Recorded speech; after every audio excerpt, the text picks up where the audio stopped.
Me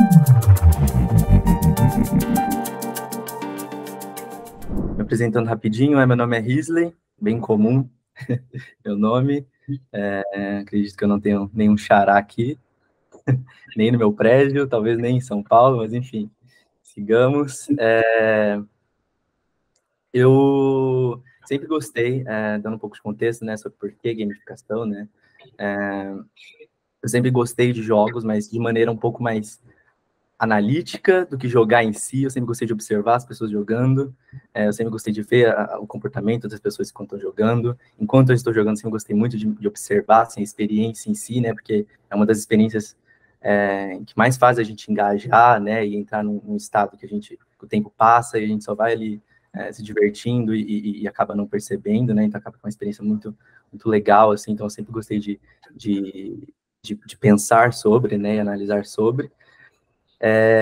E aí eu vou falar do impacto que a gamificação, né, o processo de gamificação tem na experiência, né? Então, deixa eu começar aqui. Deixa eu passar aqui o slide rapidinho.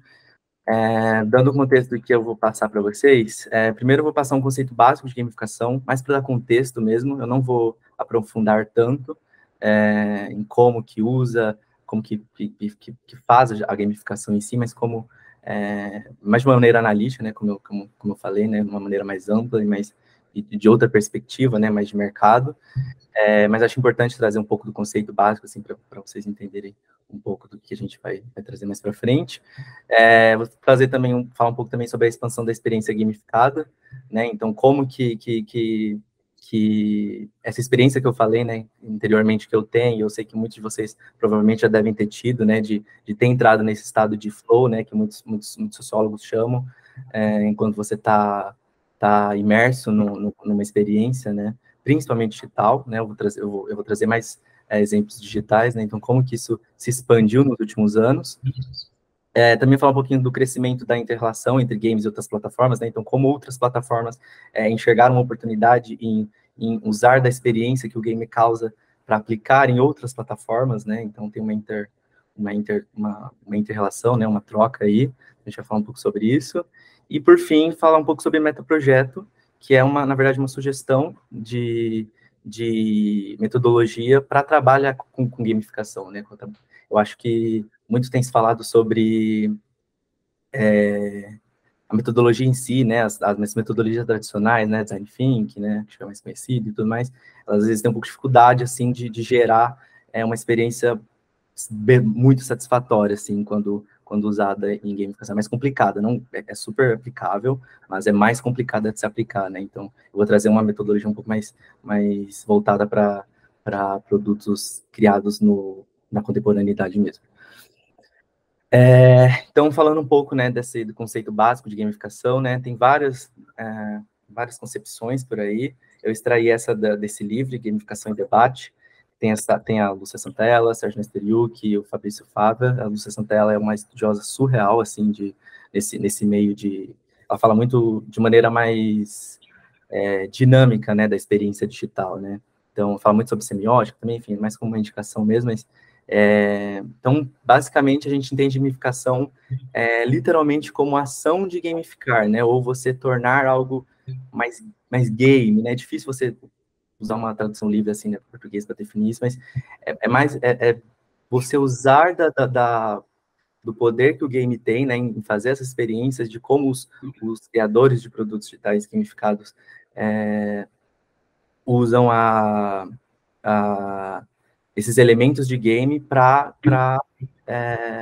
melhorar a experiência do usuário, sim, em plataformas que não são game. Eu acho que é importante diferenciar isso, né? Uma coisa é gamificação, e nesse livro ela fala muito sobre isso, né? Principalmente a Lúcia Santella, que uma coisa é gamificação, né? Que é você pegar esses elementos do game e aplicar em plataformas que não são originalmente feitas para jogar, e dos games, dos serious games, que eles chamam, né? Os games sérios, né? Em tradução livre, que é um jogo em si, né? Então, existe ali o jogo, alguma coisa que foi criada originalmente para ser um jogo, para você jogar e passar o tempo, então, ser puramente por entretenimento, e as outras plataformas que originalmente é feito para outra coisa, mas a gente utiliza desses elementos que são alocados ali dentro do game para gerar essa mesma experiência que eu estava falando lá atrás, né? Eu vou falar mais um pouquinho mais para frente como isso acontece.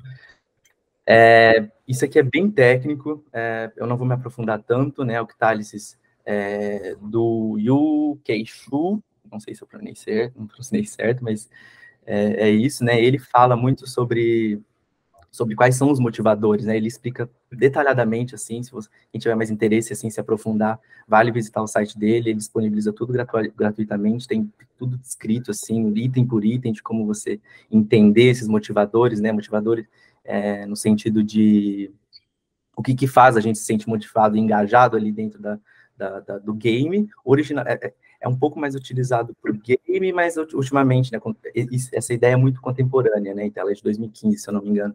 Então, usada além do game, né, então a galera tá usando a Octalysis justamente para fazer isso que eu tô passando aqui para vocês, né, para gerar experiências gamificadas. E aí eu destaquei alguns aqui, esses 4 eu coloquei ali com o número amarelo, alguns que dá para fazer, que são mais fáceis, na verdade, de aplicar em produtos digitais não games, né, não jogos, né, então, eu vou falar um pouquinho sobre o significado épico, que é essa, como eu posso dizer, tentar achar um exemplo mais real mesmo, mas é sobre você sentir pertencente a algo maior, né, então, talvez as plataformas de avaliação são um bom exemplo, né? Então, por exemplo, Mercado Livre, ou a Shine, quando pede alguma avaliação de algum produto, né? A Amazon, enfim, aquela seção que tem uma classificação ali do produto, né? É algo construído por muitos usuários, né? A média ali da satisfação daquele produto ou serviço é construído com outras pessoas, né? Então, é fazer o usuário se sentir pertencente de algo maior, né? Então, tem um significado maior por trás disso. Então, isso é mais fácil aplicar, né, tirar do game e aplicar em essas outras plataformas. Conquista e realização, né, que é justamente você ter noção do progresso, né, você ter noção que você está ali realizando algo e que provavelmente você vai alcançar uma conquista, né, então muitos jogos usam de maneira mais literal, né, no sentido de mostrar ali a barrinha de progresso, de que você concluiu X item de Y, então assim, ele te situa que você está de um processo de uma realização, né. O terceiro, que é o empoderamento feedback, ele é mais usado em jogos mesmo, né? É mais difícil trabalhar ele em produtos digitais. Ele diz mais sobre o usuário ter a liberdade de exercer, né, a sua criatividade e de receber feedback e se sentir criativo, né? Sentir que ele consegue criar algo, né? Talvez, sei lá, o Lego é um jogo assim, né? Então, por isso que é difícil você distrair de um jogo mesmo, né? Esses elementos e colocar num produto digital. Tem a questão da posse da propriedade, que também é sobre fazer o usuário sentir dono do que ele está criando ali, né? A influência social, que nada mais é do que você compartilhar que você atingiu tal conquista, né? Então, tem diversas formas de fazer isso também, né? Então, os aplicativos de redes sociais usam muitas curtidas, ou quando você atinge algum objetivo, né? Acho que muitos aplicativos de exercício físico usam muito disso, né? Você correu 10 quilômetros hoje e você não gostaria de compartilhar com seus amigos, né? Mostrar isso, compartilhar isso, enfim. A escassez, que é mais usada em jogos também, porque ele trabalha na falta, então vou falar um pouco mais sobre isso, a gente tomar cuidado quando for utilizar esse motivador, porque ele trabalha um pouco com persuasão, né, então é complicado a gente trabalhar com isso em produtos que não são games, porque eu vou falar um pouquinho mais para frente disso também, como acontece esse processo do flow, né, que a gente entra nesse estado de ficar imerso ali na experiência. Então, é complicado trabalhar com a persuasão nesse sentido, né, mas eu vou ficar um pouquinho mais para frente. A imprevisibilidade, né, que tem a ver um pouco com sorte, né, então, talvez, sei lá, pegar um exemplo de jogos reais mesmo, figurinha, né, você abrir ali o pacote e se deparar com uma surpresa, né, então tem muito a ver com surpresa. Também é difícil trabalhar com produtos digitais não games. E a perda e evitação, né, que é você desviar ali, né, do que pode te te atrapalhar, né? Então tem muito a ver com o vilãozinho ali do jogo e tudo mais. Então, assim, é complicado também colocar isso manter o usuário engajado num produto digital que não seja o game. E eu vou falar por que disso nesse slide aqui, que é sobre o prazer autotélico. Eu extraí isso também daquele livro da Lúcia Santaella, que é sobre, ele explica um pouco como que acontece esse fluxo, né? Como que o usuário mantém dentro desse fluxo, né? Jogando ali por várias horas, imerso, sem perceber o passar do tempo, né? Então, inicialmente o usuário, ele identifica um significado épico, né? Aquilo que eu falei anteriormente, ele se sentir pertencente a algo maior, né? Algo que motiva ele, né? E aí isso tem a ver também com as recompensas, né? Então, podem ser recompensas tanto extrínsecas, que na verdade são recompensas externas, né? Então, pode ser em formato de dinheiro, de pontos, né? Muitos trabalham com pontos, de trocas, né? Enfim, muitos produtos digitais trabalham com isso, que não são games, né? Muitos de compras. Posso citar, talvez, o Pão de Açúcar, eu uso bastante, não sei se vocês já utilizaram, mas tem aquela questão dos sticks, né, de você utilizar e ir acumulando aquilo. E aí você tem um desafio, né, o produto, ele te propõe um desafio para você alcançar essa conquista, né, esse significado épico. Você se sente desafiado e para executar esse desafio, você precisa aprender, né, então você precisa descobrir ali, né, no jogo, né, de maneira, para fazer uma analogia com o próprio alguns jogos, né, que você vai clicando a tela ali, você vai descobrindo o que acontece, você apertar tal texto, se você clicar ali, ou se você fazer tal coisa, enfim, tal interação ali dentro, você vai aprendendo, geralmente de maneira autônoma, e vai recebendo feedback do sistema. O sistema, ele tem que estar sempre te dando aquele feedback de, pô, eu consegui isso aqui, legal, qual é o próximo? Então, tá sempre trabalhando ali, né, entre essa linha do aprendizado e feedback, para alcançar o significado épico. E aí, se ele fica, né, se a gente faz uma recompensa que faz sentido para o usuário, ele vai voltar para o desafio e vai continuar nesse ciclo. E assim, vale a pena reforçar que existem diversas maneiras de a gente criar isso, né? A gente tem que calibrar, é isso que eu vou destacar no final, que a gente tem que entender muito bem o usuário para definir quais motivadores a gente vai utilizar, né? Quando a gente volta aqui, geralmente os jogos em si, né, os Serious Games, eles têm muitos motivadores, né, eles têm mais motivadores, né? Quanto menos motivadores, mais longe você fica de ser um jogo, né? Então, isso que é gamificação, na verdade. Então, você tem que calibrar muito bem, assim, entender muito bem essa questão da octálisis, para não gerar constrangimento no usuário, né? Porque dependendo do motivador que você utilizar, você pode causar vício, você pode causar ansiedade, né, por ânsia do resultado, e ali durante o processo o usuário não está muito satisfeito. Então, tem que calibrar muito bem isso e Ana levantou a mão, fica à vontade, Ana, por favor. Desculpa te interromper, se você quiser terminar seu pensamento, depois eu falo. Nada, que isso, por favor, diga. É que, falando dessa questão da gamificação, tem uma parada que eu gosto muito, que são os jogos que você tem escolhas dentro deles, que podem mudar o rumo do jogo, né? E eu amo esse tipo de jogo, tipo, Detroit, Until Dawn e etc., mas, tipo, me dá uma ansiedade também, porque tipo, em Until Dawn, a vida daquelas pessoas estão na minha mão. Então eu fico, meu Deus do céu, se eu fizer merda, já era.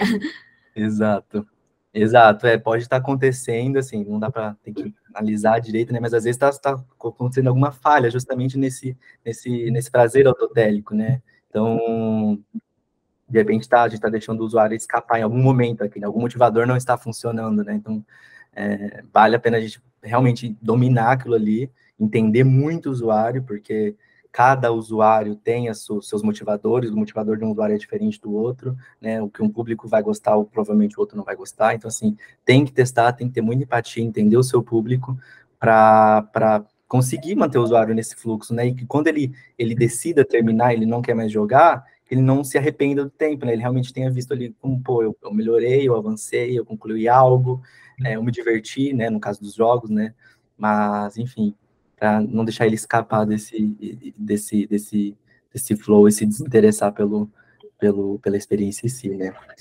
E aí, falando um pouquinho sobre a expansão da experiência gamificada, eu digo expansão porque nos últimos anos, o mercado do game cresceu assim, exponencialmente. Eu vou mostrar um pouquinho mais para frente. Eu extraí alguns dados da Newzoo, que é uma companhia de pesquisa do mercado de games. Em si, eles pesquisam tudo, inclusive até experiências gamificadas. Ultimamente, eles estão fazendo bastante pesquisa. E assim, muitas pessoas jogam, né? No mundo inteiro é uma coisa que só cresce, né? Eu posso, nesse gráfico aqui a gente vê que nos últimos anos só houve crescimento, exceto 2021, e aí eu te falo por quê. Muitos especialistas dizem que durante a pandemia, né, as pessoas ficaram mais em casa e acabaram jogando mais, né? Isso não é novidade, acho que eu mesmo fui vítima disso. Eu não jogava fazia um tempo, mas durante a pandemia eu me rendi e entrei nesse estado de fluxo por muito tempo, me ajudou, assim, a lidar com a pandemia. Mas, né, depois de 2020, ali em 2021, no finalzinho de 2021, os usuários começaram a se desinteressar, né, porque estava tudo muito mais eufórico por ver as pessoas, né, por voltar a vida ao normal. E aí eu extraí um trecho de um artigo do protocolo que ele foi feito foi divulgado em 2021, e ele demonstrava uma preocupação, né, do que queria acontecer, né? Beleza, o mercado de games cresceu surrealmente nos últimos anos, mas a gente teve uma queda de 5%, né? Agora, de um ano para o outro, depois da pandemia, o que vai ser depois da pandemia, né? Então, ele já tinha essa preocupação. No entanto, eu extraí esse outro gráfico do Newzoo, que mostra que o crescimento continua, né? Ele deu uma freadinha, mas os usuários continuaram. E alguns especialistas falam que isso aconteceu devido ao usuário ter tido de novo essa experiência gamificada ou intensificado durante a pandemia. Ele acabou a pandemia e ele sente falta um pouco desse divertimento que ele tinha ali, né, durante a pandemia. O usuário, muitos falam sobre ele se reconciliar com o mundo dos games, né, se reconciliar com se divertir através dos games, né. Então, quando as pessoas voltam para a vida comum ali, voltam a fazer atividades do dia a dia, elas sentem falta daquela diversãozinha a mais que ela tinha durante a pandemia, né. Então, e aí eu trouxe mais algumas outras notícias, né, que fazia esse alarde, assim, sobre o crescimento do mercado de jogos nos últimos anos, né? Então, o INSPER fala, né, sobre o impulso na pandemia e a continuação em alta, né? Tendências para a indústria de games, né? Então, mostra que o mercado brasileiro também está acompanhando a tendência mundial, enfim, e eu não achei nenhum lugar no mundo que está em decadência, tipo, está diminuindo esse número de usuários. A média é de 7% por ano de aumento de investimento de crescimento do mercado de jogos em si. E aí, com isso, houve um crescimento da inter-relação, né, entre esses games e essas outras plataformas, né, outras empresas começaram a enxergar um mercado do games com outros olhos, né, não só como, ou você cria um jogo ou você não cria. Não, você pode criar nuances disso, né, você pode pegar elementos do jogo e trazer para o seu dia a dia em outras coisas, né, então, se você explorar a criatividade, analisar bem o seu usuário, dá para a gente trabalhar com isso também, né? E aí, recentemente, a Netflix, né, ela está investindo milhões de reais numa plataforma de games. Ela já anunciou que pretende criar os próprios games, já estão investindo no estúdio, se não me engano, na Finlândia, para desenvolver os próprios games. No Brasil, tem o exemplo da Magalu Games, que também está investindo milhões recentemente, e não só em questão de criar o game, né, mas ela está investindo no mercado em si, assim, em pesquisa. A Magalu tem investido em pesquisas para entender melhor, né, o que a gente pode extrair disso, né, dessas experiências gamificadas. Enfim, a sua própria plataforma de games. E também comprou, assim, recentemente a Magalu também comprou a Kabum, né, que é uma empresa que vende produtos para game, né, então, assim, de maneira interdisciplinar, as empresas estão começando a enxergar essa oportunidade, né, que o game, a experiência que o game cria, e esse crescimento. E aí, com isso, eu extraí alguns produtos, assim, recentes que estão investindo nisso, né, então eu trouxe alguns exemplos desses produtos que eu citei anteriormente, né, que são produtos originalmente feitos para outra coisa, né, no caso do Abitica, ele é um aplicativo de tasks, mas o time da Bitica, né, no caso, decidiu usar experiências gamificadas de jogos, elementos de jogos dentro de uma tarefa, de um aplicativo simples de task, né? Então, ali tem diversos motivadores, né, que a gente falou lá atrás, né? Então, tem ali a barra de progresso, que você sabe você se sente pertencente a um processo, né? Você tem feedback do sistema sobre o que está acontecendo, né? Então, sobre as coisas que você está alcançando, sobre quanto falta atingir. Tem a questão da, da posse, né, da questão de você se sentir dono do seu próprio avatar, né, então você consegue evoluir ele ali, enfim, tem vários motivadores. Tem esse MySugar que eu também trouxe de exemplo, ele é um aplicativo de gamificação para controle de diabetes, muito interessante. Tem esses que usam para outros meios, assim, eu acho super interessante. Tem esse para controle do sono também, né, então eu sei que hoje tem vários aplicativos que fazem esse controle, gerenciamento do sono e tudo mais, mas esse usou de maneira gamificada, né, então ele mostra progresso, mostra quanto você melhorou, enfim. E assim, aí eu trouxe outros, assim, eu trouxe mais outros 2 de tasks, porque tá cheio de aplicativos gamificados com tasks, entendeu? Eu acho que dá para a gente explorar um pouco mais isso, né? Inclusive, tem vários outros produtos que trabalham com a ideia de task, que poderiam ser feitos de outra forma, né? Então, é mais para apontar que dá para a gente usar os motivadores para fazer outros tipos de aplicativo, não só de executar uma task, né? Enfim. Isso aqui eu vou passar rapidinho. E aí trouxe também o exemplo da Zikni, que é uma empresa de desenvolvimento de experiências gamificadas. Na verdade, é uma plataforma. Eles, além deles desenvolverem, eles também têm a própria plataforma que você consegue entrar lá e configurar a própria experiência gamificada, né? Então, você consegue escolher quais motivadores você vai querer, qual vai ser o formato dos prêmios, qual vai ser as recompensas, né? Você consegue configurar ali, de maneira bem modular, assim, os motivadores e criar uma experiência gamificada dentro da plataforma, né? Então, você pode fazer diversas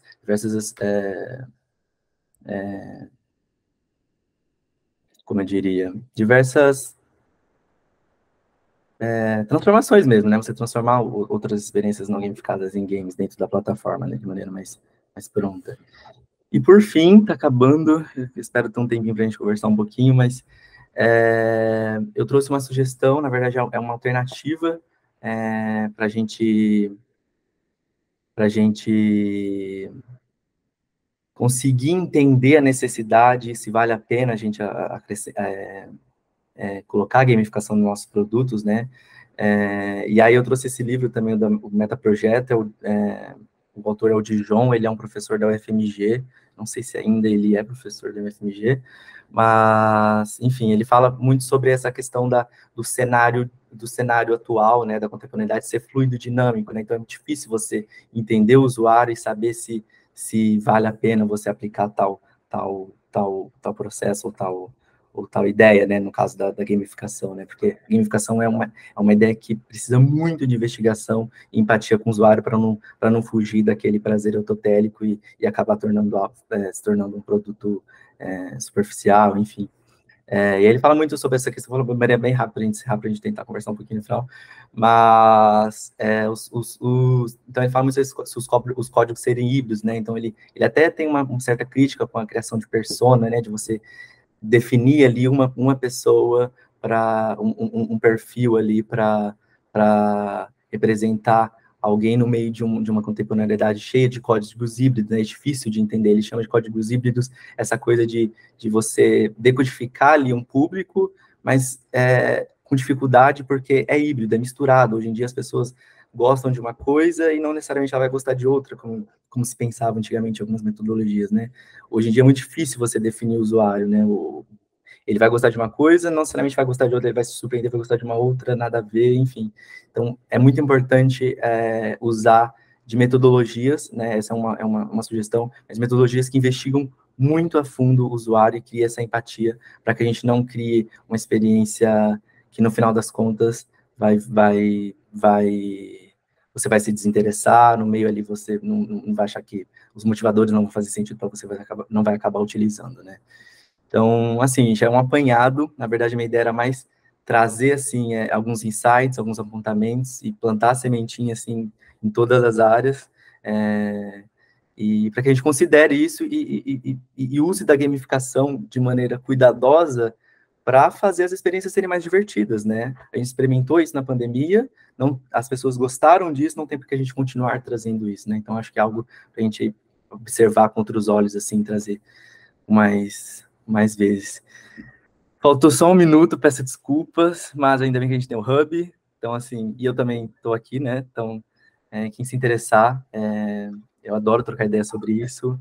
Eu sou um entusiasta, né? Então, eu gosto sobre essa questão da gamificação, então, estou sempre eu adoro trocar ideia sobre, então, estou aqui e a gente continua o papo no Hub, porque acho que está acabando, né, Gustavo? Acabando o nosso tempo, mas foi ótima a apresentação, Risley. Adorei que você trouxe com mais profundidade, trazendo referências e principalmente trazendo os impactos negativos que a gente, como pessoas que desenham experiências, temos que tomar cuidados para não gerar prejuízos que às vezes são prejuízos que o usuário nem percebe que está acontecendo ali com ele. Eu adorei que você trouxe essa preocupação. Vou incentivar que você compartilhe todas essas referências e também compartilhe essas discussões um pouquinho mais polêmicas lá no Hub, para a gente acompanhar, que é um tema muito, muito interessante de se conversar. E gostaria também de agradecer a presença de todos e a sua presença também por ter disponibilizado seu tempo e seu conhecimento aí com a gente. Então, a nossa conversa aqui segue lá no Hub, gente. Vou finalizar a gravação aqui e agradecer a presença novamente de todos e lembrar que ainda hoje temos mais 2 apresentações, uma da Raquel Antônio e do Ricardo Fonseca, que vão falar sobre vieses, vai acontecer às 2h, e por fim, às 3h, a gente tem a Amandinha Santos, nossa querida Amandinha Santos, para falar sobre Content Design. Então, por favor, não percam, ótimos temas aí, temas muito ricos da nossa Design Week. Novamente, agradeço a presença de todos e tenham uma boa quarta-feira. Boa, obrigado, pessoal.